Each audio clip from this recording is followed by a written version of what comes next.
आज हम लोग अपने इलेक्ट्रोस्टैटिक जो चैप्टर हम कर रहे थे जेईई मेंस और नीट से जो रिलेटेड था उसका एक नया लेक्चर लेकर के आए हैं। इसमें हम इलेक्ट्रिक फील्ड के कंसेप्ट को देख रहे होंगे। हम सभी लोग जानते हैं कि जो इलेक्ट्रिक फील्ड होता है उसे विद्युत क्षेत्र बोलते हैं। और इलेक्ट्रिक फील्ड का मतलब क्या होता है कि जैसे मान लीजिए हमारे पास दो चार्ज है, ठीक है, तो दो चार्ज जो होते हैं वह अपने चारों तरफ एक ऐसी फील्ड जनरेट कर लेते हैं कि जब कोई दूसरा चार्ज वहां आता है तो एक फोर्स का अनुभव करता है। फॉर एग्जांपल मैं छोटा सा समझाने की कोशिश करूंगा आपको कि जैसे मान लीजिए एक बैट्समैन ये है और एक बैट्समैन ये है। चार्ज समझना आप, एक चार्ज ये है, चार्ज ये है। अब ये फील्ड है हमारे पास, तो क्या होता है कि जहां बैट्समैन है, अब ये क्या करते हैं कि ये पूरा ऐसा एक ग्राउंड टाइप का हमारा बना हुआ होता है, ठीक है ना। तो अब अगर इस ग्राउंड के अंदर कोई बंदा आया है तो वो प्लेयर होगा, उसे खेलना पड़ेगा। सिमिलरली मैं समझाने के लिए बता रहा हूं आपको कि जैसे मान लीजिए दो बैट्समैन हैं, ऐसे खड़े हुए हैं, तो उनके बीच में कुछ डिस्टेंस होगी और इस फील्ड के अंदर जो बंदा आएगा उसे क्रिकेट खेलना पड़ेगा क्योंकि वो प्लेयर बन जाएगा, ग्राउंड के अंदर है। सिमिलरली क्या होता है कि जब मान लीजिए ये चार्ज हमारा Q1 है और ये चार्ज हमारा Q2 है, तो अगर हमारे दो चार्ज हैं, तो अगर हमारे Q1 और Q2 दो चार्ज हैं, तो ये दोनों चार्ज अपने चारों तरफ एक फील्ड जनरेट कर लेते हैं। जब इस फील्ड के अंदर कोई दूसरा चार्ज आता है तो अपने आप उसे क्या होता है, एक फोर्स का अनुभव होता है। उस फोर्स को हम क्या बोलते हैं, इलेक्ट्रोस्टैटिक फोर्स बोलते हैं, ठीक है। और इस फील्ड को क्या बोलते हैं, इलेक्ट्रिक फील्ड बोलते हैं। तो जो जनरली इलेक्ट्रिक फील्ड का फॉर्मूला होता है वो होता है F/Q। F जो होता है इसकी एसआई यूनिट क्या होती है बताओ, न्यूटन, और Q की एसआई यूनिट क्या होती है हमारे पास, कूलॉम। तो न्यूटन पर कूलॉम, ये इलेक्ट्रिक फील्ड की एसआई यूनिट मान लीजिए आपसे पूछ ले तो आप बता दीजिएगा कि जो इलेक्ट्रिक फील्ड होता है उसकी एसआई यूनिट क्या होती है, F/Q होती है। अब आगे बढ़ते हैं, हम इसमें कुछ सवाल देखेंगे जो हमारे जेईई मेंस के प्रीवियस ईयर में आए हुए हैं या फिर हमें जेईई मेंस और नीट से रिलेटेड इसमें हमें कंसेप्ट सीखने को मिल रहा होगा। तो देखिए हमारे पास एक क्वेश्चन है, हमारे पास एक हेक्सागोनल बना हुआ है। क्या बना हुआ है बच्चों, क्या बना हुआ है, हमारे पास एक हेक्सागोनल बना हुआ है। क्या बना हुआ है, हेक्सागोनल। अब आप हेक्सागोनल ये है हमारे पास, यहां पे एक चार्ज, यहां पे हमारे पास क्या है, O पॉइंट है, ठीक है। अब O पॉइंट में हमारे पास मान लीजिए Q चार्ज रखा हुआ है, कैपिटल Q चार्ज रखा हुआ है, हमारे पास एक O पॉइंट है। अब इस पॉइंट का इलेक्ट्रिक चार्ज है ना 5 चार्ज। अब बोला गया है कि हमारे पास यहाँ पे एक O पॉइंट है जिसपे Q चार्ज रखा हुआ है, यहाँ पे एक चार्ज है, एक यहाँ पे चार्ज है, एक यहाँ पे, एक यहाँ पे, 5 इक्वल चार्ज रखे हुए हैं। तो मान लीजिए Q Q और Q और Q, 5 इक्वल चार्ज रखे हुए थे, तो हमने बोल दिया Q Q Q Q रखे हुए हैं। अब आपसे ये सवाल में बोल क्या रहा है, आपसे ये बोल रहा है इस सवाल में फाइंड द, देखना जरा क्या लिखा हुआ है, 5 charges are placed, find electric field at the center O। O पर, यहां पर हमें इलेक्ट्रिक फील्ड की वैल्यू निकालना है। क्या निकालना है यहाँ पे, कसम से देखो झूठ नहीं बोलना है, यहाँ पे क्या निकालना है, इलेक्ट्रिक फील्ड की वैल्यू निकालना है। चलिए स्टार्ट करते हैं। अब इलेक्ट्रिक फील्ड की वैल्यू निकालना है। Q स्वाभाविक सी बात है, अगर मान लो Q नहीं दिया होता, जब कभी भी चार्ज नहीं दिया रहता है तो अपन क्या मानते हैं, वहां पे पॉइंट चार्ज मानते हैं, और पॉइंट चार्ज की वैल्यू हमेशा कितनी होती है, +1 कूलॉम होती है। लेकिन यहाँ पे हमने बोल दिया कि Q चार्ज दिया हुआ है, तो करना क्या है, इसमें लिख लीजिए question, find electric field E at O।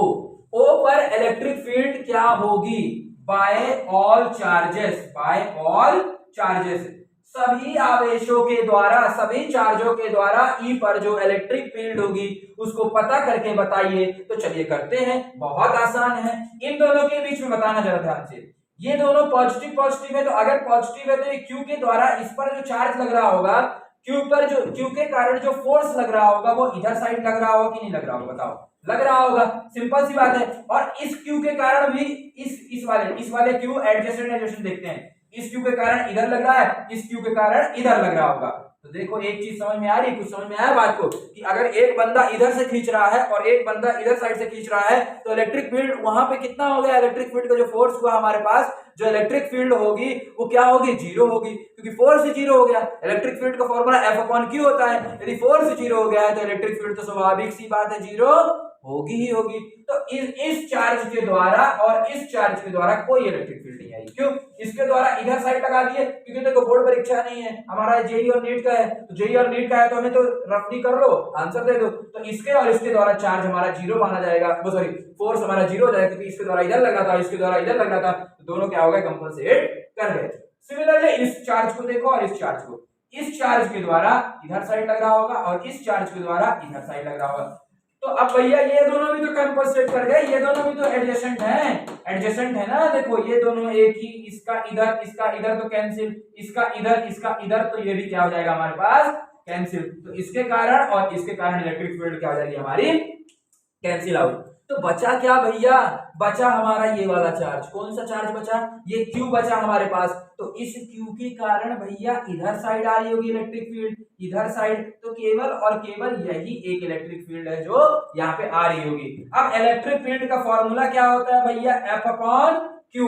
Q क्या, ये चार्ज कौन सा चार्ज होता है, ये वो चार्ज होता है, ये तो फोर्स हो गया उन दोनों के बीच में लगने वाला, ये Q जो होता है ये कौन सा चार्ज है, कोई भी चार्ज F अपॉन Q होता है, जिसके द्वारा निकाल रहे हैं अपन, है ना, इलेक्ट्रिक फील्ड जिसके द्वारा निकाल रहे होते हैं वहां पर वो चार्ज आ रहा होता है। तो किसके द्वारा हम इस Q पर चार्ज निकाल रहे हैं, इस छोटे Q के कारण।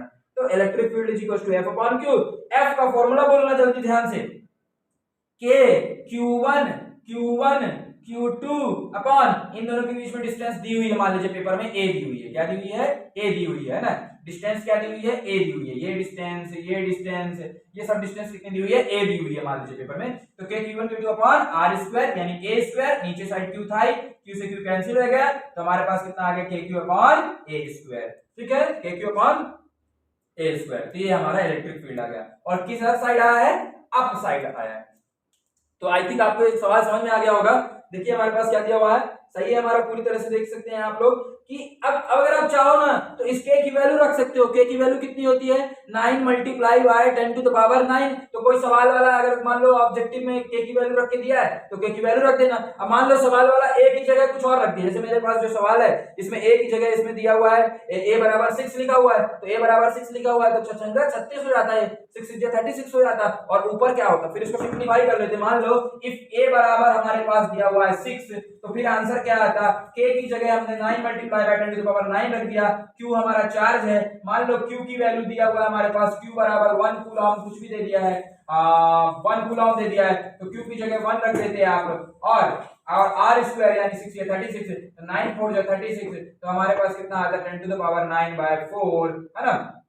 ये हमारा क्या आ जाता, इलेक्ट्रिक फील्ड का फॉर्मूला आ जाता। समझ गए, इलेक्ट्रिक फील्ड का हमारे पास इस तरह से फॉर्मूला आया था, ये हमारा सॉरी आंसर आया था इलेक्ट्रिक फील्ड। ये हमारा सवाल था, बहुत ही इजी था, कुछ नहीं किया हमने, कुछ सेम चार्ज थे तो कंपनसेट कर गए, और जो सेम बच नहीं था उसके द्वारा इलेक्ट्रिक फील्ड आ रहा था तो उसके द्वारा हमने निकाल लिया। चलिए आगे बढ़ते हैं अगला सवाल की ओर, अपन आगे अगले सवाल की ओर बढ़ते हैं जो इसी तरह का ब्यूटीफुल सवाल होगा, उसे भी अपन करने की कोशिश कर रहे हैं। ठीक है, एक कंसेप्ट आपको याद होगा, चलिए मैं बताता हूं आपको। अगला सवाल अपन करते हैं। अगला सवाल है हमारे पास, एक पॉइंट चार्ज है जो कि एक्सेलरेशन निकालना है अपने को, है ना। इलेक्ट्रिक फील्ड की वैल्यू 3 दी हुई है। ठीक है, चलो देखते हैं, करते हैं, बहुत आसान है देखना। एक हमारे पास पॉइंट चार्ज है, ये क्या है हमारे पास, एक पॉइंट चार्ज है। अच्छा भैया पॉइंट चार्ज है, या पॉइंट चार्ज है जिसकी वैल्यू कितना दिया हुआ है हमारे पास, 1 कूलम्ब दी हुई है। ठीक है, तो एक पॉइंट चार्ज है इसकी वैल्यू कितनी दी है, 1 कूलम्ब दी हुई है। ये जो सरफेस है इसमें फ्रिक्शन लेस है, समझना ध्यान से, फ्रिक्शन लेस है, यहाँ फ्रिक्शन नहीं है, तो बता दिया गया पेपर में। ठीक है ना। इलेक्ट्रिक फील्ड की जो वैल्यू दी हुई है 3 न्यूटन पर कूलम्ब दी हुई है, ये इलेक्ट्रिक फील्ड की वैल्यू है जो कितनी दी हुई है, 3 न्यूटन पर कूलम्ब, और बोल दिया कि इलेक्ट्रिक फील्ड इधर साइड लग रही है। ठीक है ना। अब एक चीज आप ध्यान से बताना, अगर इलेक्ट्रिक फील्ड इधर साइड, ये ऑब्जेक्टिव में भी आ सकता है आपके बोर्ड में, कि यदि इलेक्ट्रिक फील्ड की डायरेक्शन इस साइड है और चार्ज हमारा पॉजिटिव है तो वो किधर साइड जाएगा, इलेक्ट्रिक फील्ड की दिशा में जाएगा कि इलेक्ट्रिक फील्ड की उल्टा दिशा में जाएगा। तो आप बड़े आसानी से बता सकते हो कि यदि चार्ज पॉजिटिव है तो फोर्स उस पे इधर साइड लग रहा होगा, जिधर साइड E होगा, E बराबर F अपॉन Q होता है। अगर हमारे पास इलेक्ट्रिक फील्ड की दिशा इधर साइड है और चार्ज हमारा पॉजिटिव है तो इलेक्ट्रिक फोर्स भी इधर साइड लग रहा होगा, यानी हमारा जो चार्ज है वो इधर ही जा रहा होगा। तो अगर आपसे पेपर में पूछा गया कि यदि हमारा चार्ज पॉजिटिव है तो किधर साइड जाएगा, तो हमारा चार्ज यदि पॉजिटिव है तो वो हमेशा उधर साइड ही जाएगा जिधर साइड इलेक्ट्रिक फील्ड होगी, और यदि हमारा चार्ज नेगेटिव है तो हमारा जो इलेक्ट्रिक फील्ड जिधर साइड होगी उसकी उल्टी दिशा में हमारा चार्ज जा रहा होगा। अब सवाल वाला पूछ क्या रहा है आपसे, सवाल वाला आपसे ये पूछ रहा है कि भैया इलेक्ट्रिक फील्ड दे दिया हूं आपको, क्यों दे दिया हूं, तो आपसे पूछ रहा है फाइंड द, ध्यान देना, फाइंड द एक्सेलरेशन, त्वरण को ज्ञात कीजिए, एक्सेलरेशन ऑफ चार्ज, चार्ज का हमारे पास एक्सेलरेशन हमसे पूछा है। तो चलो शुरुआत करते हैं। इलेक्ट्रिक फील्ड बराबर भैया होता है F अपॉन क्यू, आपने पढ़ाया था इलेक्ट्रिक फील्ड बराबर होता है हमारे पास F अपॉन क्यू। भैया आपने F जो है उसको इसमें नहीं दिया हुआ है भैया, F क्यू की E की वैल्यू 3 दी हुई है, Q की वैल्यू 1 दी है, तो Q को इधर मल्टीप्लाई कर दिया तो भैया F की जो वैल्यू आ गई वो 4 न्यूटन आ गई। फोर्स कितना लग रहा है उस बंदे पर, 4 न्यूटन। अच्छा भैया ये पॉइंट चार्ज है तो इसका मास भी तो बताइए आप, इसका मास मान लीजिए हमारे पास दिया हुआ है, मान लीजिए कुछ भी मान लीजिए आप, मान लीजिए 1 kg दिया हुआ है, ठीक है ना, 1 kg इसका मास दिया, 1 kg बहुत ज्यादा हो जाएगा, 100 ग्राम मान लो, 100 ग्राम मान लो इसका मास जो दिया हुआ है वो 100 ग्राम दिया हुआ है। तो F पता है आपको, A निकालना है, तो भैया F बराबर ma लगा दीजिए ना, आप तो पढ़ाए थे ना F बराबर ma 11th क्लास में। F की जगह आपको 4 रखना है, M की जगह आपको 100 इंटू एक्सेलरेशन, एक्सेलरेशन सबको इसको SI यूनिट में लिखे हो तो आपको मास को भी क्या करना होगा, SI यूनिट में लिखना होगा, और मास की SI यूनिट क्या होती है, किलोग्राम, तो इसे किलोग्राम में कन्वर्ट कर दीजिए, तो इसे 1000 से डिवाइड कर दीजिए आप, तो हमारे पास यहां से एक्सेलरेशन आ जाएगा, ये से कैंसिल, तो हमारे पास एक्सेलरेशन बराबर आ गया 4 मीटर पर सेकेंड स्क्वायर, ये है हमारा। तो देखिए आप लोगों ने ये क्वेश्चन देख लिया, चलिए आप एक नया क्वेश्चन करते हैं, एक और ब्यूटीफुल क्वेश्चन। ये जो आप मैं क्वेश्चन कराने जा रहा हूं आपको, ये पिछले कई बार मतलब 2-3 बार जेई में भी आ चुका है और नीट में भी सवाल आ चुका है। थोड़ा सा लॉजिक लगाना है इस सवाल में, इसलिए ये क्वेश्चन थोड़ा सा इंपॉर्टेंट हो जाता है। तो देखिए हम लॉजिक लगाने के लिए बात करते हैं। आप लोगों को मैंने बताया था कि जब कभी भी 3-4 वेक्टर हैं, जो भी वेक्टर्स है, यदि सभी वेक्टर इक्वल सभी जो हमारे पास जो वेक्टर्स हैं यदि वो इक्वल एंगल सेपरेट है उनके बीच में, तो जो सेम वाला पार्ट होता है वो कैंसिल हो जाता है। लेक्चर नंबर 1 में आपको बताया था कि जैसे मान लीजिए, चलिए पहले ये सवाल करिएगा आप लोग, ये हो गया हमारे पास, ये एक पेंटागोनल है हमारे पास, पेंटागोनल है हमारे पास, पेंटागोनल 1 2 3 4 5 पेंटागोनल है ना। यहां से हमने यहाँ पे एक चार्ज रख ऐसे कर दिया, ये ज्वाइन, पहले डायग्राम बना लेता हूं फिर मैं आपको बताता हूं, ठीक है ना।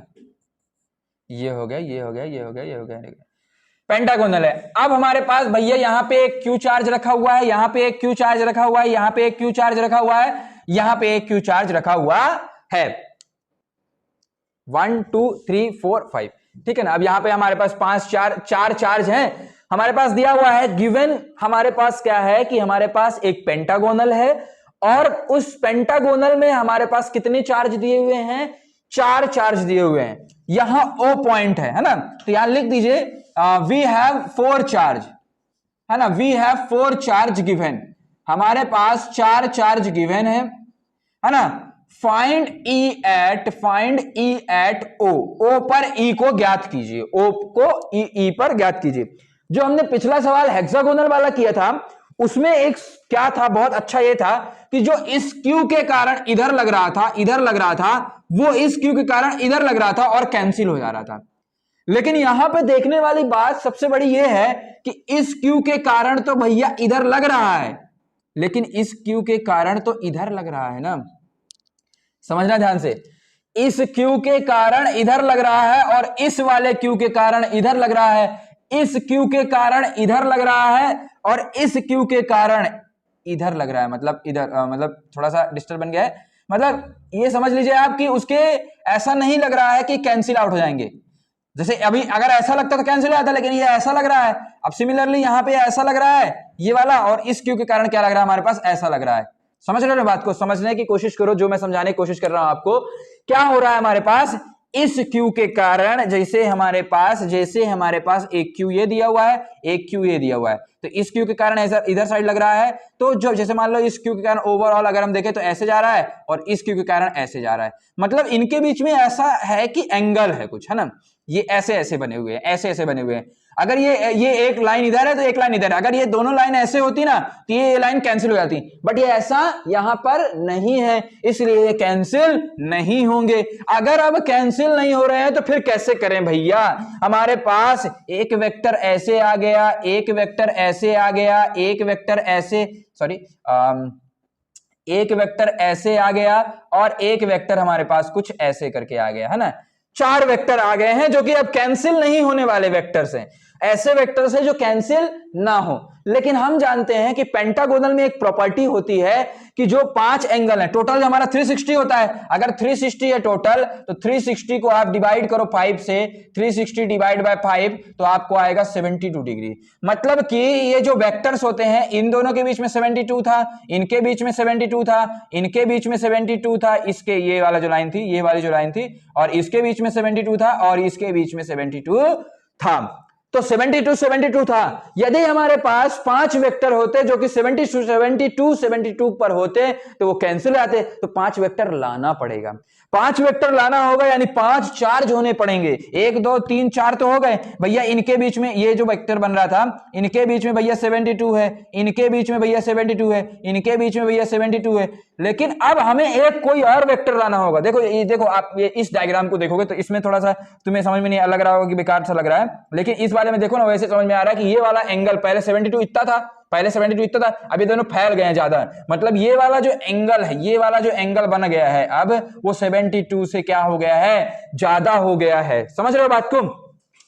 तो मैं सीधे से पॉइंट टू पॉइंट बात करता हूं। हमें 5 वेक्टर चाहिए थे जो कि 72 डिग्री के एंगल पर होने चाहिए, हमारे पास 4 वेक्टर है क्योंकि हमारे पास 4 चार्ज दिए हुए थे, तो एक चार्ज अपने से ले आ लो, एक चार्ज अपने से लिया लो। मान लो एक चार्ज जब अपने से आप लाना चाहोगे, क्यू है, तो मान लो एक अगर आप क्यू चार्ज ला रहे हो तो फिर सिस्टम गड़बड़ा जाएगा, तो इसलिए आप एक क्यू को लाओ और एक माइनस क्यू को लाओ, तो ओवरऑल लाने वाला जो चीज हो गया हमारा 0, मतलब हमने 0 लाया। जब आप एक प्लस वाले को ला रहे हो और एक माइनस वाले को ला रहे हो तो इसका मतलब आपने कुछ नहीं लाया है, तो इसीलिए आप एक काम करो, इस वाले पॉइंट पर आप 2 चार्ज मान लो, एक माइनस क्यू और एक प्लस क्यू, तो टेक 2 चार्जेस, इसका कुछ टेक 2 चार्ज, है ना, माइनस क्यू और प्लस क्यू। तो अब बताना मेरे को ध्यान से, अब जो माइनस क्यू है और ये भी पॉजिटिव था, तो इन दोनों के बीच में क्या लगेगा, अट्रैक्शन, तो ये हो जाएगा हमारे पास क्या, अट्रैक्शन। तो इसके द्वारा मान लो माइनस क्यू के कारण क्या लग रहा है, E1 लग रहा है, और प्लस क्यू के कारण क्या लगेगा, नीचे साइड लगेगा, तो प्लस क्यू के कारण क्या लग रहा होगा, E2। तो देखो नीचे वाला एंगल 72 से ज्यादा था, तो अब 2 वेक्टर आ गए हैं, तो ये 72 और ये 72। तो अब बताना, ये वाला वेक्टर 3 4 और 5, ये पांचों 72 72 है कि नहीं है। अब इन दोनों के बीच में 72 था, लेकिन अब ये तो 72 नहीं होगा ना, क्यों नहीं होगा, क्योंकि बीच से एक और वेक्टर चला गया है, तो ये वाला अलग होगा, ये अलग होगा, तो जो 72 वाले हैं वो कैंसिल आउट हो जाएंगे, तो 72 वाला ये था, तो ये कैंसिल, बचा E1, वो किसके कारण आ रहा है, माइनस के कारण आ रहा है। किसके कारण आ रहा है, माइनस के कारण आ रहा है। तो और ये डिस्टेंस मान लो, ये डिस्टेंस जो दी हुई है मान लो a दी हुई है, ये भी a होगा, तो E1 जो आएगा वो आ जाएगा अपने पास KQ अपॉन R स्क्वायर, यानी a स्क्वायर, ये हमारा क्या हो जाएगा, आंसर हो जाएगा। अगर हमने a की जगह 3 दे दिया, 3 का स्क्वायर, फिर k की वैल्यू रख करके आप सॉल्व कर लेंगे। That was all about of this question. आपको मैं फिर से एक कंसेप्ट बता देता हूं एक बार, क्या होता है बच्चे जल्दी से भूल जाते हैं, हालांकि मैंने आपको पहले लेक्चर में बताया था, होता क्या है कि जब कभी भी जैसे मान लो पेंटागोनल है तो 5 वेक्टर, पेंटागोनल है तो 5 वेक्टर इक्वल एंगल पर हो, हेक्सागोनल था तो 6 वेक्टर इक्वल एंगल पर हो, है ना। जितने भी वेक्टर हो अगर वो इक्वल एंगल पर होते हैं हमारे पास तो वो कैंसिल हो जाते हैं। यहां पे हमने यही देखा था कि एक वेक्टर ऐसे आया था, एक वेक्टर ऐसे आ गया था, एक वेक्टर ऐसे आ गया था, और एक वेक्टर ऐसे आ गया था कुछ, तो ये 72 था, ये 72 था और ये 72 था। तो हमने क्या बोला, हमने बोला कि एक ऐसा वेक्टर लाओ, एक ऐसा वेक्टर लाओ, यहां पर एक ऐसा वेक्टर लाओ ताकि ये भी 72 और ये भी 72 हो जाए। तो ये बात, ये 72 और ये 72 तब होगा जब हमारे पास नीचे साइड एक इलेक्ट्रिक फील्ड आएगा, और नीचे साइड इलेक्ट्रिक फील्ड तब आएगा जब यहां पे प्लस क्यू होगा, इसीलिए हमने यहां पे प्लस क्यू रखा। अब हम प्लस क्यू ला रहे हैं, हम अपनी मर्जी से तो ला नहीं सकते हैं क्योंकि सवाल में तो यहां चार्ज दिया नहीं था। तो जब हम अपनी मर्जी से लाते हैं ना, तो जब एक पॉजिटिव वाला लाते हैं तो उसके साथ में एक माइनस वाला भी ला लेते हैं, उसके साथ माइनस वाला डालेंगे, इसका मतलब हमने कुछ नहीं लाया। अब पॉजिटिव के कारण नीचे साइड चला गया, तो ये सब 72 72 72 72 72 हो गए, तो ये सब क्या हो जाएंगे, आपस में कैंसिल हो जाएंगे, ये सब आपस में कैंसिल हो गए। अब बचा कौन सा वाला चार्ज, ये माइनस क्यू कारण क्या होगा, अट्रैक्शन, तो अट्रैक्शन वाला ये वाला चार्ज बचा, तो इसके कारण केवल और केवल हमारे पास क्या आ जाएगा, इलेक्ट्रिक फील्ड आ जाएगा। तो that was all about of this question. ये बहुत ही बेहतरीन क्वेश्चन था, यदि आपको समझ में आया है तो आप इसको एक बार और करिएगा, बिना देखे करिएगा।